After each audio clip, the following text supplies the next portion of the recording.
And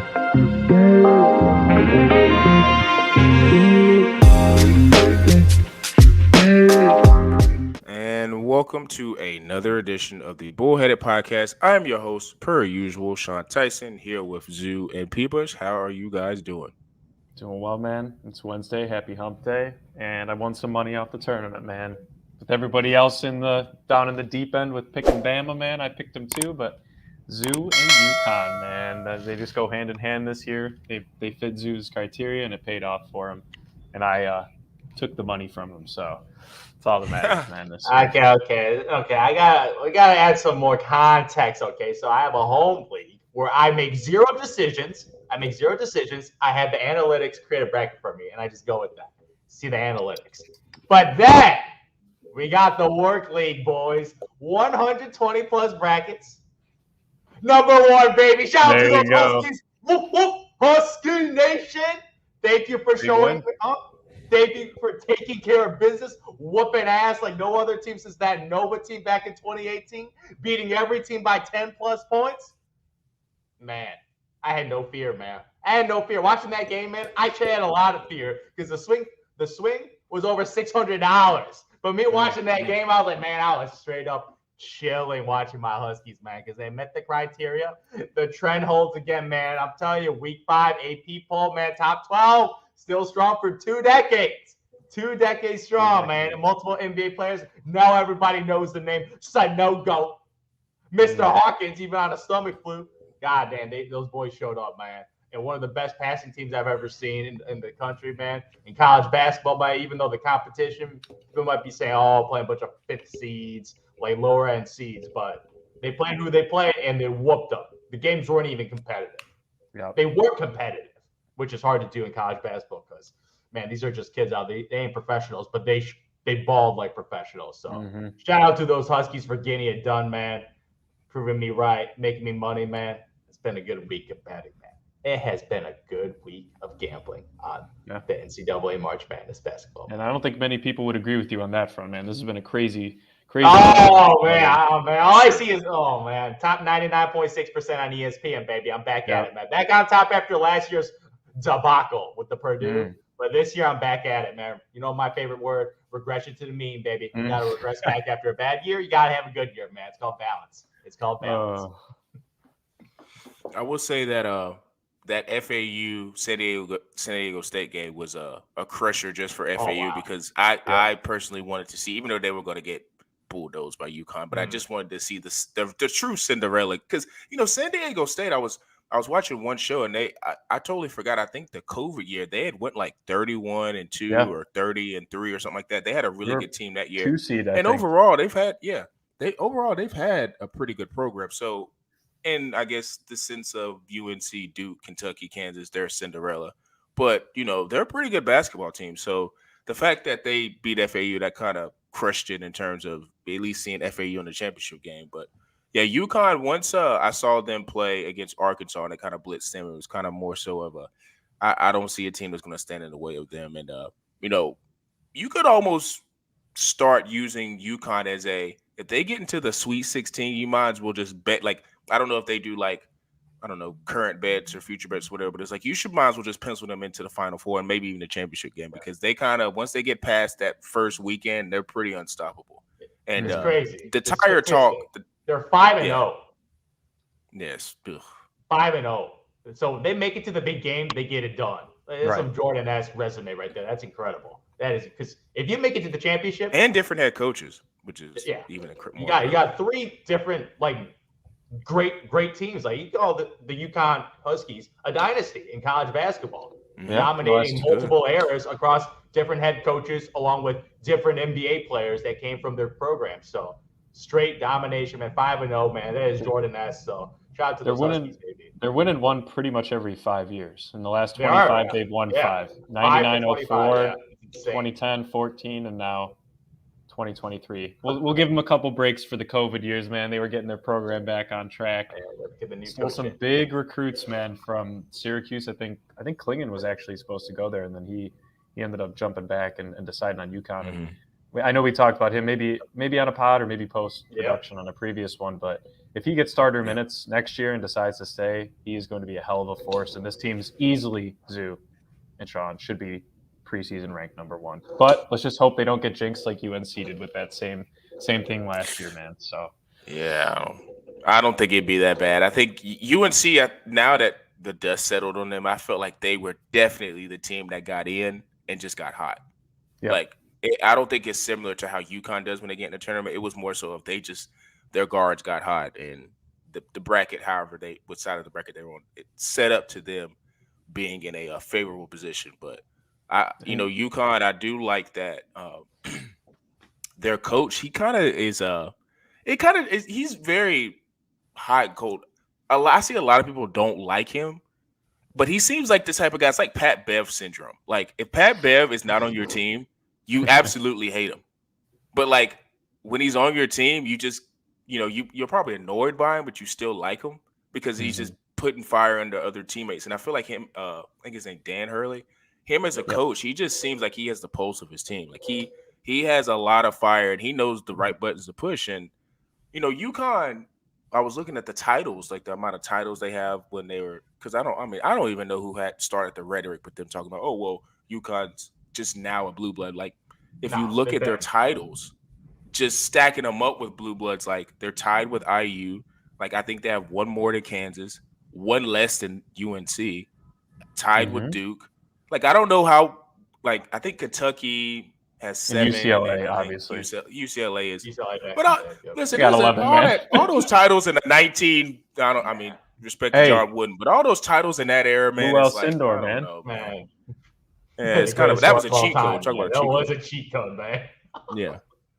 Yeah, and you had to stay all 4 years at that point. So facts.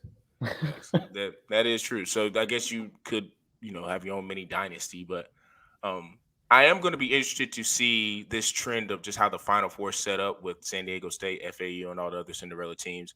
If this is going to be more of a common trend in basketball, because the transfer portal is a major factor with college basketball, and a lot of players, like there's a lot of good players in college, but with you not having to really sit out a year when you can if you haven't transferred at all, that's going to disperse a lot of talent on some of these, I guess you could say, mid-tier type teams. So I wonder if this is going to be a little bit more common with, like, not saying it's going to be 4 nobodies or 3 nobodies in like a UConn, but will it be like 2 big, blue bloods and then 2 no-name teams that just get hot in the tournament? I wonder if it's going to be more of that. Because also, too, UConn had a really good balance of young depth scores and also like veteran leadership versus the other teams that they got to the Final Four. It was all, for the most part, junior and senior laden teams. So that's just going to be interesting because, opposite of the men, like one thing that's helping the women's sport, I feel like, is those girls are staying there for 4 years. Like they can't leave early. So you're getting a lot of this because, I know it was a whole Caitlin Clark and Angel Reese thing, but Angel Reese is a sophomore. Caitlin Clark's a junior. Like they'll be back next year and the year after. So it's kind of like, well, Angel Reese will be there again. But it's just like you build these rivalries. So it's, one and done is, we can talk about that another time. But I am interested to see how college basketball bounces back next year with who may be in the Elite Eight or Final Four. So it's just something I was observing. I mean, I do just want to quickly shout out San Diego State Zoo. I think of all the teams, they gave, and I know it's kind of hard to say when you win every game by like 15 plus, but San Diego State made that a game after missing. They did not make a field goal for 11 minutes, man. Yeah. The start of that game.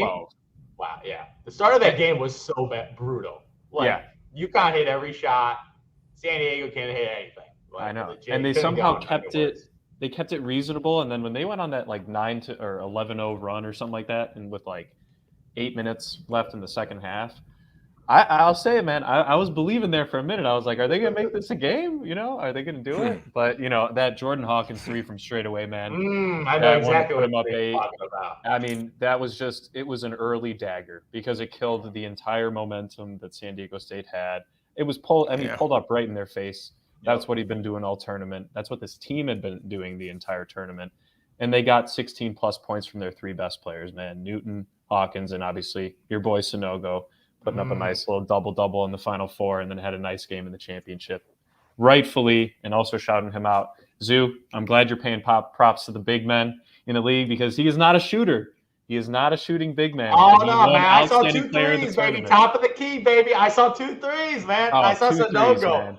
Top of the key, man. I'm telling you, it's in the arsenal, man. It's in the arsenal. He's working He'll on extend it. He'll extend it if he he's does a make really good free throw shooter. He is. That's one thing. So obviously, free throw shooting is an indicator on shooting ability, and he's a great touch. And if you watch him, he's got great hands. Like, he ain't one of those clumsy bigs out there looking like a buffoon like Tristan Thompson out there. There's a clumsy big dude out there. This dude's great hands, great touch. His passing, it's all with his hands, man. So for a big dude, he has guard-like skills, man. That's what I like in my bigs. If you got a big with guard-like skills, it's over. It's over. So I like Sanogo. Obviously, got to work on the shooting a little more because that three-point shot, like, he only hit like 17 threes all year until he hit those back-to-back threes. So still working at his game, but he works on skills, man. He ain't just gifted and then he just uses brute strength and that's all he's got. He worked on other aspects of basketball. That's what I appreciate about Sanogo to get it done, man. What's going kind of the opposite of Hashim Thabit, man. Pretty much the exact polar opposite. Jesus Christ, man. Bless with everything, man. But they work on this game, man. You look at that interior passing. I mean, he was sealing off Mensah, who was a solid defender, if not the second best tall big man center in the tournament on the defensive side. And he was just bully balling. Sanogo was down there getting and sealing him off with like 3 feet away from the basket. I mean, once again, I think we talked about this last week. Whoever was going to force the other team into more foul trouble was going to end up destroying in that game. I don't think, obviously, San Diego State, if that was the case where they had caused UConn to commit more fouls, I think it might have been a little bit closer of a game. But if UConn was doing what they were doing, what they ended up doing, I should say, it's exactly how it was supposed to turn out. And 17-point win, absolutely ridiculous. It's crazy. This team, pretty much 20. We gotta witness the domination of this team. I mentioned they beat every single team by double digits. They cover the spread in every single game in the tournament, man. Vegas so this is with Vegas expectations, with more data of winning games. I remember the spread was only 5.5. Obviously, they won by double digits. Like, it wasn't much of a game at the end. They were celebrating already with 2 minutes left in this basketball game. And, like, if you weren't rooting for UConn, it was not a fun game to watch because it was a butt whooping, man. It was a clinic of basketball. Like, they dropped 76 points on a team that's known for their defense, and they were just passing the ball. Like, this team, like, my God, for college kids, man, they were executing. Like, they don't really make stupid plays. When I watch college basketball, I watch kids get nervous, turn the ball over, make stupid passing plays. This team is, like, really high basketball IQ, man. Everybody knows their role, even though Andre Jackson took a three-pointer. I was he took a pull. He took a three. I was like, yo, stop it, man. This is why you do not shoot, man. You're a hustler guy, gets rebound and dunks. That's it. It's no shooting. But outside of that, they take high IQ basketball shots. They're like on a string on offense, man.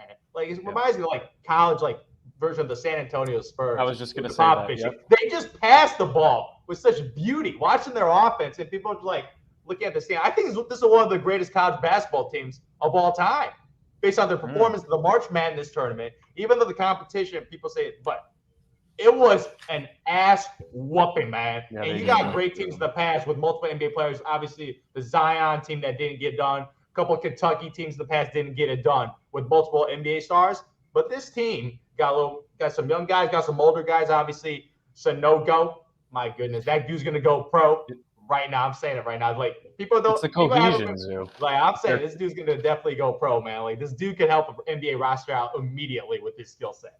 So I really. I'll take him on the Bulls, man. All I gotta say, he's better than Tony. If Tony Bradley can make the NBA, Tony Bradley gets another strike. No go. It's it's not even close though. Come on, man.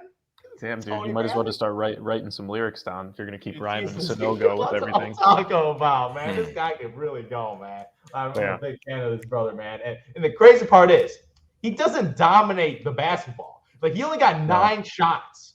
Like, I was telling the UConn, if you can't get a good shot, feed the brother, man, because the dude could pass, go in the post, like, hit some shots. 9 shot attempts, man. Very good play. This dude's a team basketball player, man. Doesn't overextend, even though this dude's stronger than everyone and physical freak. But this team, man, UConn Huskies, man, it's crazy, man. This team did not lose to a team outside their conference. Undefeated. Only lost they were all Big East, Big East, man. So, like, mad props to them, man, for an all-time season, man. because this is an all-timer. There's legitimately no doubt. Because sometimes when you have a college champion in the Final Four, maybe you have a buzzer beater or some craziness that happens, you get a little lucky on one side. There was zero luck. Yeah. It was a clinic. It was an absolute clinic. There's no it's what doubt. We expected. No, it's what we expected. Yes. Yeah. I don't know, man. Look at this stat. Before the tournament. Not before the tournament. Or not before. I'm talking about in the final. Like the Sweet 16. Going in, people caught the memo. But I remember before the tournament, 4% of overall brackets picked Uconn Huskies to win it all. Which it was I saw that an stat. underdog pick. Yeah, I was quite shocked because obviously 4th seed. But I remember as a 4th seed, the analytics had Uconn as a top 5 team. You had a couple of 1 seeds, 2 seeds, but then Uconn was in the top 5 based on analytics. So obviously the numbers like Uconn and Uconn show why the numbers matter. They sometimes support. Sometimes those numbers, man, speak a lot. So, and this is going to help just continue their dynasty too. I mean, you're going to get better recruiting now. To your point, Sean, earlier, their coach has a little bit of volatility in his perception, but I think if you're really trying to and play it, he did. If you're really trying to win, when he lost to Villanova a couple of years ago, he said he'll be back and got it done. So that props to him for believing in his coaching ability. It was him and Andre Jackson at the heart, man. Those are the 2 guys. That was the heart of the team. Coach and then the hustle guy. I will be interested to see next year. Like you said, I think you're saying UConn's probably going to be number 1, but I'm going to be because by default they always put Duke up there because of the recruiting classes. But I feel like that needs to be kind of altered because just because you have, especially basketball, just because you have like the top recruit in recruiting classes, that does not necessarily mean that you're going to get to a Final Four or an Elite 8 or a Sweet 16. Like that does not guarantee that because you're kind of seeing that this tournament, like I said a little bit earlier, is made for juniors and seniors. And no matter how great you are as a freshman in the tournament, going against juniors and seniors who have at least decent skill level, you're going to struggle because Arkansas was the perfect example of that. Like they had all the 5-star talent. And they went up against a team like UConn who had a good mix, and they got blitzed. Had no idea. Like, they might have been the worst blitzing of UConn's wrath that entire going into the Final Four. Like, I think they might have been the worst. I don't know what the Gonzaga score was. They won by 20, almost. Yeah, so it might have been both of those thrashings might have been similar. So maybe I'm wrong on that. That's a great point, though, Sean. Because you got to think look back at even their old, their previous championships too. I mean, I don't think, the Richard Hamilton, right? Got the Ben Gordon team. Obviously, Kemba, Shabazz Napier, and Boatwright. None of those guys were freshmen. They all were there for a while. You look at some of the dominant Nova teams. No freshmen. Even when Virginia won, minimal star. Kentucky's really the only one. Kentucky's a big one. And Duke that 1 year. And that's just because they had more. They had legitimately 4 pros in the first round. Legitimately, that was the most insane team ever. Yeah, so it's honestly a good trend too. Look at some of the best players on the team, and if they have previous experience, because to your point, they're not going to get as nervous. They've likely been there before. Their IQ has improved because they've been playing at that speed for more than just 6 months. Yep. Right, and they likely, if they've been there for more years, and there's a couple guys on the team that are like that, then they have a level of team cohesion that's just unmatched. So that's there's another trend, Zoo. I think on the AP top 5, you got to add in, let's look at experience level. I might have to look into that trend too, my experience level of teams. Yeah. Because even UNC last year. Because even UNC last year, they were juniors, they're a junior-laden team. They had, I don't even think they had a freshman that was. But they all came back. And look what happened. Yeah, they all came back. Yeah, true. And then one from now, they transferred out. So, they're going to have a few senior guards, but they'll have seniors and juniors on there. I think the perfect formula is having a junior and senior-led team. And Kansas was a perfect example. Kansas had juniors and seniors, but then they had Grady Dick, who was a high-flying freshman, but you just had one. You kind of got to have a pro guy. That's just, I'm not saying you can't have pro guys, but you got to have, or if you're going to have experience, you got to have experience where some of those guys that are juniors and seniors have fringe NBA hope.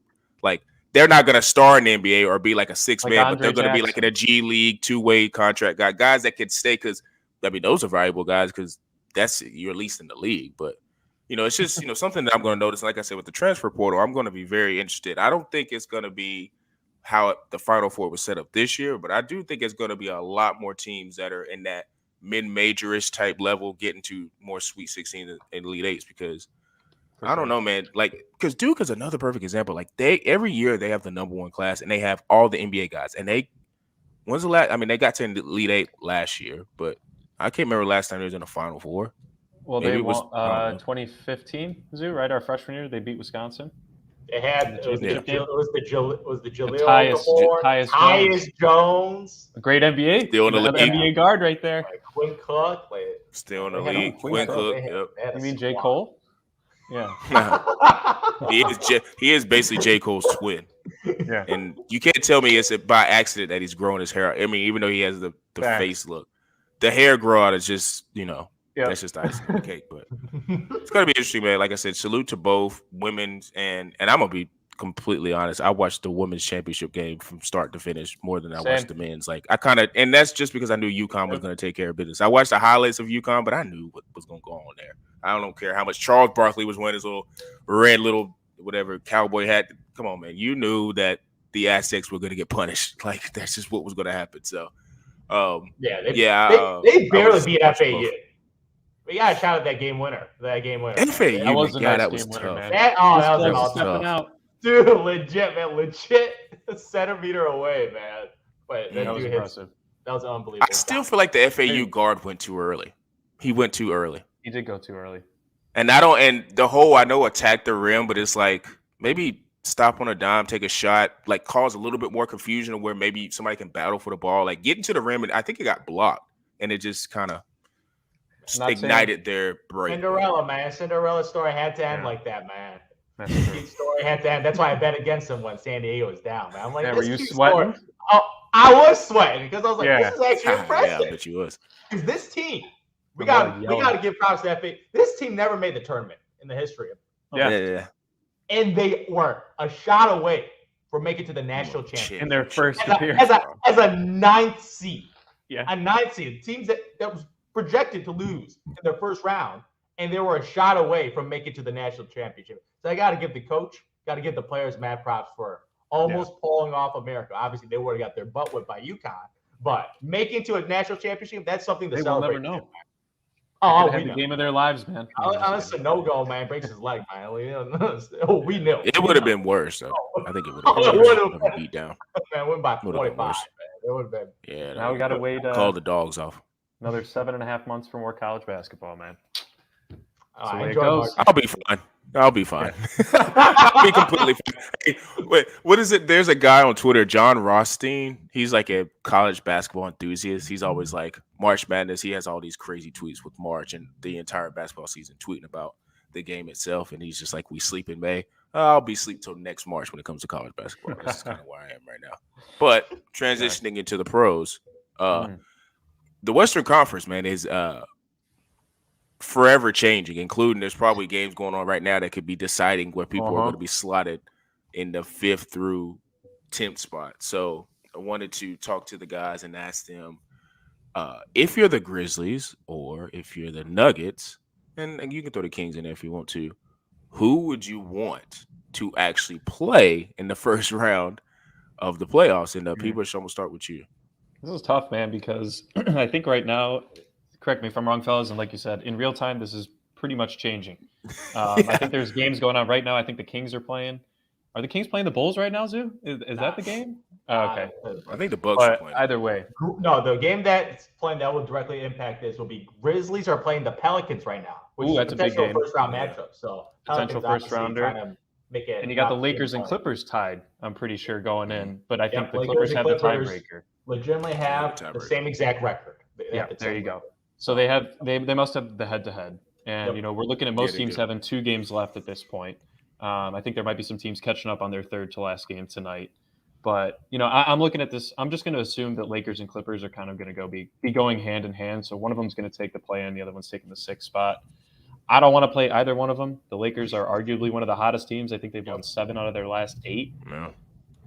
LeBron always going to do his thing, maybe at a slightly lower level than we've seen in years past, but it's still LeBron James. He can still hit a big shot, even though he missed a wide open layup for the win last night. That was tough, but if they can keep AD healthy, I think this team can cause a lot of problems. They're not a matchup nightmare, but I would not. If I'm Jokic, I don't want to have to guard AD and then also have to put up a triple-double in 30 minutes. That'd be tiring. So that's exhausting. I'd rather play, but you could also argue that going against a team like the Pelicans, who are right now the 8th seed, Jonas Valanciunas is no scrub down low, and he's a physical guy. Barbecue chicken. He might. Well, I'm not saying Jokic will own him. Barbecue, bro. Jokic will own him, but Valanciunas is going to go after Jokic, and we all know how bad Jokic is on the defensive side of the ball. So, I mean, if I'm the Nuggets, I don't want to have to play either one of those teams, and then you're kind of looking at between the T-Wolves, the Thunder, and the Mavs, man. I mean, I almost want to say I'd rather play obviously the Thunder, and that's mainly because of their inexperience, right? Shea can only do so much, but it's a one game. Anything can happen in the play-in. Single elimination, March Madness, be back. Exactly, March Madness. The Thunder could win 2 games. They could knock off the T-Wolves, and they could beat the Pelicans, for example, right? I think the Lakers, we have them locked as one of the 2, or the Clippers locked as one of the 2. So you're really looking at these bottom 4. I don't like the Mavs. I don't like them. I even think the owner doesn't like the Mavs, man. He's apologizing for the season. He's apologizing. He's on an apology tour right now for the defense. And if I'm the Grizzlies or the Nuggets, I'm down to play the Mavericks. I don't think that they'll end up making it, but I'd much rather play the Mavericks or the Thunder than any of the other 3 teams. The T-Wolves are a little interesting. I don't know what to make of them. Karl-Anthony Towns, they got shout out to him. He came back from his injury and he's shooting the heck out of the ball right now. He is. I just can't stand to watch him play, man. He has no grace whatsoever on the court, man. He's just like rumbling down. It's because the brother got a hunchback. That's why. Okay, that's fair. Okay, but I mean, I just think obviously we know Anthony Edwards can do his thing, right? And if you're looking at once again, one game, I think the T-Wolves are another team that could pop off and win one game. I'd actually trust them a little bit more than the Pelicans because, as we all know, and let's repeat it all together, Zion has no timetable for a return, man. Yeah. Per usual, the absolute bum. Yeah. Sorry, I had to say that because, man, sorry, Z. But, I don't think either one of these teams, like I said, wants to play the Lakers. They're hot. I think that the Lakers could force 7 against either one of these teams in the first round. And that's the last thing you want to do when you're trying to go on a championship run, especially with the Warriors potentially also having a Game 7 series against the Suns. You know who could be the freshest team?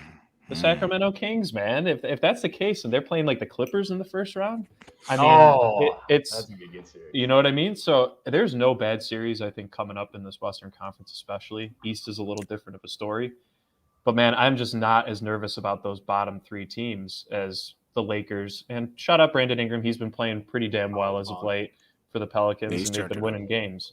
So I think the Lakers and the Pelicans, of those, bottom 5 teams, that 7 through 11, those are the 2 I think that are the best. But you always got to consider the Clippers too, because they could be switching with the Lakers up over the next couple of days. All you got to say, you mentioned the Mavericks, man.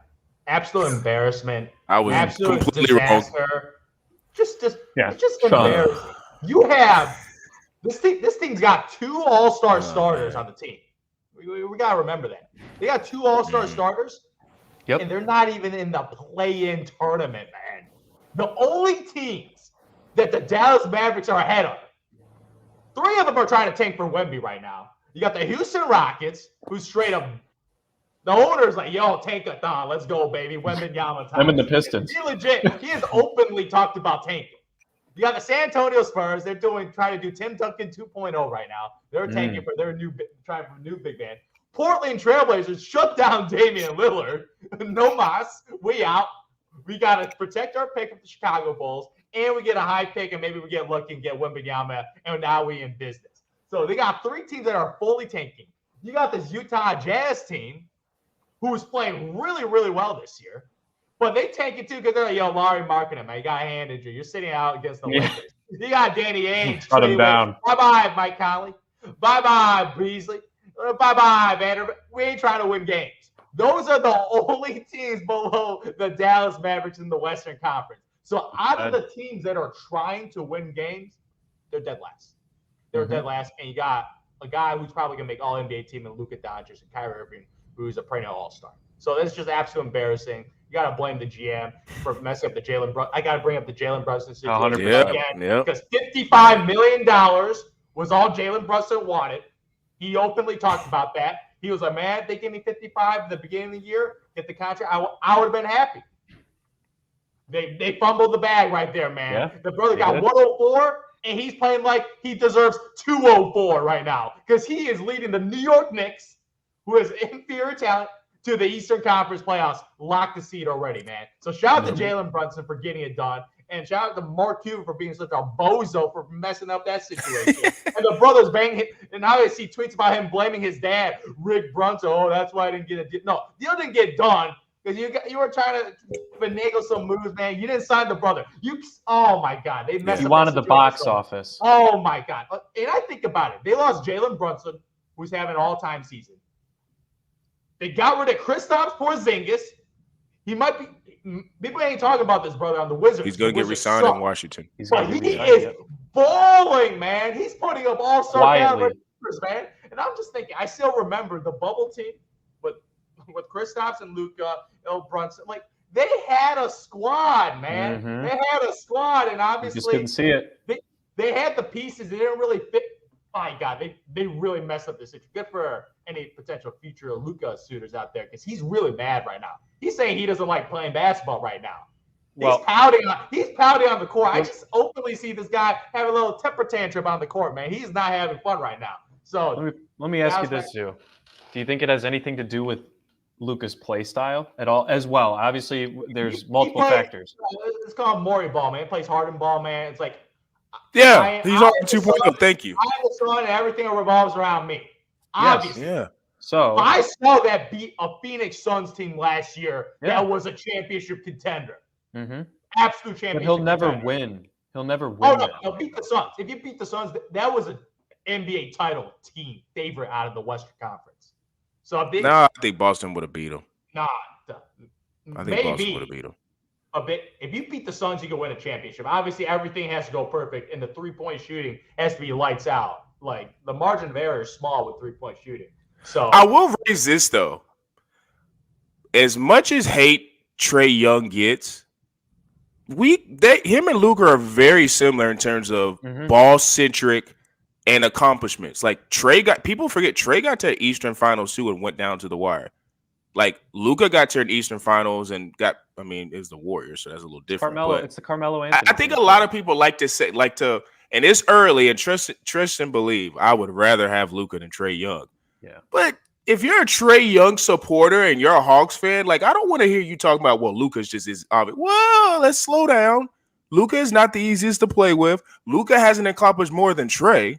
Like Luka gets talked about more. I just think it's because he's a taller athlete and he's a more, you would say you want to build around him, but I mean, they're kind of the same player in terms of, because you hear the same things about Trae. Like Trae's got Quinn Snyder, and Quinn Snyder for the longest since he's been there is trying to get Trae to like play off ball, and you can kind of see. I've watched a few Hawk games. That's just because they're local. Like Trae does not like playing off the ball. When DeJounte has it, he hates having to go off screens and stuff like that. Which I mean, I guess if you had the ball your entire career, like you're gonna hate going off ball and trying to do screens and set up the screens to get open. But it's Trae and Luka, they got to do some soul searching because as much as Mark Cuban do, I'm with you. Like Mark Cuban has screwed that up. Luka's got to do some self-reflection. Like, how about you come into the season in shape? There's no reason you shouldn't come into the season. I got to get in shape. Why? Do you want to win the MVP? Do you want to be a leader of your team? Like, people compare him to LeBron. Stop. No. Bron came into shape every year and carried the team on his back. Luka's not Bron. Yeah, and Luka's putting up better stats out of shape. So you would think if he comes in shape, he might be like a cyborg. Like he might be like, lifting his team to the playoffs. Like, and that's another. At least the play-in tournament. It's disappointing. Man. Like, the play-in, bro. Yeah. Unforgivable, man. It's unforgivable if you don't make the play-in tournament. Because obviously the teams in front of him, Oklahoma City Thunder. We got to shout out my boy again, the GOAT. He's the greatest GM of all time, Sam Presti. This guy he's the greatest ever. Flawless. He takes Jalen Williams, a very small school, not a high lottery pick, but a lower lottery pick. Mm-hmm. And this guy is a two-way wing that people are projecting out to be like the next two-way wing guy that's in the NBA and be like that two-wing Mikal Bridges prototype guy that everybody wants on the roster. Mm-hmm. This dude gets him, man. He's balling his first year. He got SGA. he got in the heist of a trade with the Los Angeles Clippers. Sam Presti has officially won the trade. Lou Dort. Lou Dort, finding that brother couldn't shoot. This dude is an all-NBA defender, perimeter guy, 6'4", strong, chubby-looking dude, very mobile on the perimeter. And this is without the second overall pick in Chet Holmgren. That dude's just sitting at home right now. And this team is 38-42, winning 48% of their games. I thought this team was going to be on the take-a-thon again for Wembanyama, down there with the San Antonio Spurs and Houston Rockets. But they are around a 500 ball club. And this is all because, obviously, I got to shout out the coach. I don't even know the coach's name. That dude looks like the most generic coach in the NBA. But my goodness, man, he's doing a hell of a job with these young guys because he's got kids. He doesn't have veterans. If you look at the roster, really. Lou Dort might be their biggest veteran. Yeah, Lou Dort's he ain't a vet. He's a young guy too. No, so he's still young. Yeah. He got a team of kids, and winning with the team of kids is the most impressive thing in the NBA. Because it takes time to develop and mature into your body and playing with higher basketball IQ. But that team in OKC, man, obviously, if I'm a team, I would want to play OKC. Obviously, if they make an AC with 2 games to get in, because you should whip them. They're a bunch of kids that are definitely outperforming expectations. They're projected to win 20, 30 games this year. So, shout out to them. But I want to play OKC, man. But my goodness, the Los Angeles Lakers, man, I'll be praying, man. I'll be praying I don't play this team in the first round if I'm the Denver Nuggets, man, or Memphis Grizzlies. Because you could be going home in the first round. And if you're Nikola Jokic, coming off winning 2-time MVP, obviously this year, where the Denver Nuggets lost to the Houston Rockets, man. That's just embarrassing. And obviously, Joel Embiid dropped the 50 piece. So it looks like Joel is going to become the MVP this year based on Vegas odds. He's by far the favorite after those performances, man. If Jokic loses in the first round, because his team's healthy now. Last 2 years, just wash. You had no Jamal Murray, no Michael Porter. You had a bunch of bump. You got a bunch of role players on your team. But you got a squad now. Aaron Gordon having his best season. KCP shooting the heck out of the basketball. If you play against the Los Angeles Lakers, man, and you lose to them in the first round, we're going to be looking at you guys a little side-eye now, man. Now that he's going to be on, even though no one really talked about Denver. But 1-8 upsets, man, that don't happen much, man. Happened to that Dirk. Don't happen much. They get remembered. That Dirk I remember that. Team, that Dirk Nowitzki team that lost to the Golden State Warriors, that team gets mocked. They get mocked. Dirk Nowitzki, this guy was the MVP. That Warriors team was nasty. It was embarrassing. He Barry was Davis, embarrassed Steven Jackson getting the trophy. So, something like Jokic, man, that could be embarrassing losing the first round. And obviously, my Chicago Bulls losing the first round because my boy D Rose got injured. So that was some circumstances. That happens. Right. D Rose MVP gets injured. Okay. He showed his value. We lost the freaking 8th seed. It'd be like if Jokic got hurt. Yeah, exactly. Right. Yeah. So this Nuggets team, man, I'm praying you don't get rewarded by playing the Los Angeles Lakers because this team, man, it's a new team. It's a new team after the trade. Yeah. I actually think, and I just thought of this when you was talking about the Nuggets. I think out of those two with Memphis and Denver, I think if if Memphis got Steven Adams back, which I don't know if he's gonna come back. Yeah, I think Memphis would come out a little bit more with with their chest, their chest puffed out. Because then you'll have somebody to at least be in the lane with AD to bother him a little bit. But I think too, if Steven Adams is not there, then Triple J would be a nice defender on AD, but he fouls a lot. Yeah, and I think AD could get him in foul trouble, and that's you'd rather have Triple J on there shooting threes and getting offensive boards, not fouling with AD. So unless Triple J blocks AD and somehow AD rolls his ankle again, man, that's just what I can envision it right now. Yeah. I don't know, man. He's just a Band-Aid. It's sad to see, but everything is riding on AD being healthy because we know what level he was playing at before his injury this year and what he can do for this team. I mean, he was pretty much the reason they won in the bubble too. I mean, obviously LeBron, it was his finals, but if they didn't have AD, man, would have been a very different outcome. He had a huge shot against the Nuggets. I think game 2, game 3. On the Denver Nuggets. Big shot. In the bubble, So I'm with you guys. I will say though, because Shea, who was going to be an all-NBA player. First team. I'm saying now. All NBA he might be first team for real, bro. Put him on first team this year. Take Luka off. And one thing, Luka's not making first team. One thing I do like is that the NBA, with the whole CBA thing, they're doing the whole positionless thing. So I think that's going to help a lot of guys who just are ballers get on more on the list. But I will say, with OKC, I kind of wonder, depending on where they get, if they do get into the actual playoffs, will they have a lot of this, like, say they get matched up with, I don't know, Memphis or something. I don't know. And it's like, you know how Memphis had that carefree, like, we don't care. It's like kind of was borderline annoying of just like, we've made it, but we haven't done anything yet. Like, not saying OKC would be that way, but just more so of the carefree attitude of like, man, let's just go freaking play. Like, you got all these young guys, a lot, because whoever they play, the pressure is going to be on that other team.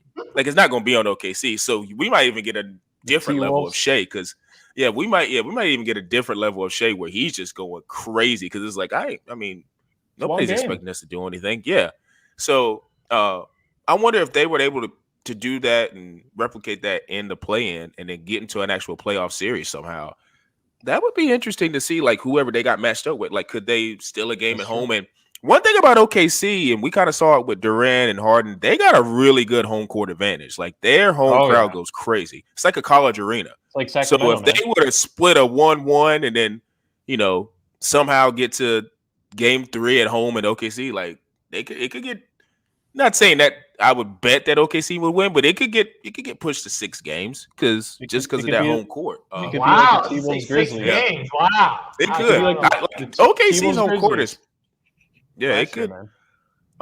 It could get kind of dicey, but they would have to, like I say, where they are now, they're 10th, so they're going to have to win 2 games. So that would be pretty tough. But if I agree with you guys, if I'm any of those teams in those top 3, I don't want to play the Lakers because you just don't want to go. I mean, barring health, like if they're healthy, you don't want to go against guys who've done it before. You just don't. It's the same. It's like the Warriors thing from last year. It's like everybody's like, oh well, maybe we. You don't want the Warriors if everyone's healthy and they're in the playoffs because they're not going to get nervous. Like they're just not. They're not going to, cower to if they get down 2-0. Like they'll be fine. They'll go home, win their games. Especially Golden State's probably going to be doing that a lot in the playoffs because they can't win on the road. So they might be down 0-2 in a lot of their series. But one matchup I was kind of looking at the standings right now. I kind of wonder because I know like Golden State, Clippers, Lakers, like they're all kind of tied in the loss column, and it kind of depends on if the Warriors sweep the rest of their games. But I wonder if, like, behind closed doors of the Warriors, Clippers, Lakers, if they're like, do we really want the 5th seed? Oh, because that's Phoenix in the first round, and I think specifically the Clippers do not want Phoenix in the 5th round or the first round. I do not think the Clippers do. I think the Clippers want. The Clippers, I think, don't want the 5th so bad that. Go ahead. Want to be in the play-in, man. They might. Yes, they might want to go to the play-in. They might want to go to the play-in, not to play in that 5th spot. They're fighting for 6, though. Like realistically, they're fighting for 6. Like Golden State's schedule is real easy, so I don't think they're going to lose. Yeah, they don't want to win too much. They're not going to lose. Like, and then the de facto the Lakers Clippers game tonight is going to kind of settle that 6th spot. But I mean, the Clippers, I could see them, like, I don't know what the Lakers are going to do with their stars tonight, but I mean, I can see the Clippers being like, I wouldn't mind that 6th seed to get the Kings versus playing, I don't know, potentially the, it would be the Suns or, Golden State. I don't know what Golden State's mind is. Like, I just don't think you would want to be in that 5th slot. Because I don't want to see KD in the first round. I just don't. KD's undefeated on the Phoenix Suns right now. Yeah, he's not lost a game playing. You're not wrong. And it's I don't want to see that because you got Kevin Durant, Devin Booker, who are all NBA level dudes at the peak of their powers. Like, KD and Devin Booker. Like, how do you guard that? You can't double team both of them. No, you can't. You can't. So like, we're gonna probably leave a bunch of role players wide open. Like, that's pretty much the game plan. I do think Phoenix matchup wise though. They're peak powers, but that Golden State series, and this is all under the impression that Andrew Wiggins is going to come back and be playing. They said he's coming Andrew back, Wiggins level, because he's going to come back. But I'm just going to wonder what. He might be rusty. He will be rusty. Yeah. So if he's at least 75%, that will be an interesting series because I think Golden State and the Lakers, man, can attack from a depth perspective. Like the Lakers and Golden State are very sneaky deep. Like, I was watching the Lakers last night. I hadn't watched a lot of their games, but they got a lot of crap. Like, they got Vando who can lock up. They got shooters. Troy Brown can shoot, get out on the wing. Austin Reeves putting up 28. Like they got dudes. Dude, that's why if only they're. If only they had THT, man. If only they still had THT. Dude, if they had THT, I watched the game against the Jazz, man. He was actually balling. I got shout outs to him. If he was like 12th man on that team, come on, man. I can see. Listen, I'm gonna say this for the last time. When you're 6'4" with a 7'3" wingspan and can dribble, you're a problem. Like his finishes around the rim are just unique to everybody else. Like he just is a different type of cat. But those teams that have like a good rotation, like benches, guys that can get hot, like a Beasley that can get hot off the bench, or like a Jordan Poole that can go berserk for a quarter. If I'm the Suns, if I'm the Suns, I don't want to see a team like that. Like I would rather see like the Clippers or like, I don't know, name another, with the Pelicans somehow got it. I would rather see that because we know Zion's not coming back. Brandon's like their only offense. So, like I say, in agreement, I think if you're most of the teams, you don't want to see the Lakers, and more than likely you kind of want to see the Clippers because Paul George, they're saying, is maybe going to miss the first round, but we're talking about first round matchups. So, it could be easy. It could be. And then you got to also factor in Russell Westbrook being in that second star role where, Paul George is not here. Let me get out of here. He gets excited. Let me get this mid range. 15 to 20 shots though. It's going to be a lot of mirroring of the SDSU game winner, man. That was very Russell Westbrook. I was like, he's getting a little out of control here. Hits the shot mid-range, man. That's what Russ needs to do, man. He needs to make those shots in the playoffs. But I think we can all agree that the Western Conference first round is just going to be one of the more interesting rounds because now I will say the Eastern Conference in that second round, I think is probably going to be better than the Western Conference in the second round. But I think this first round, because they're still jockeying in the Western Conference, is going to be super interesting. So I'm excited to see where the teams are going to slot in. Playing, like we said, is going to be starting next week. So for all you guys who are watching, make sure you're tuned in to Bullheaded_pod. We have daily content from March Madness that just ended, NBA conversation. The draft is coming up this month.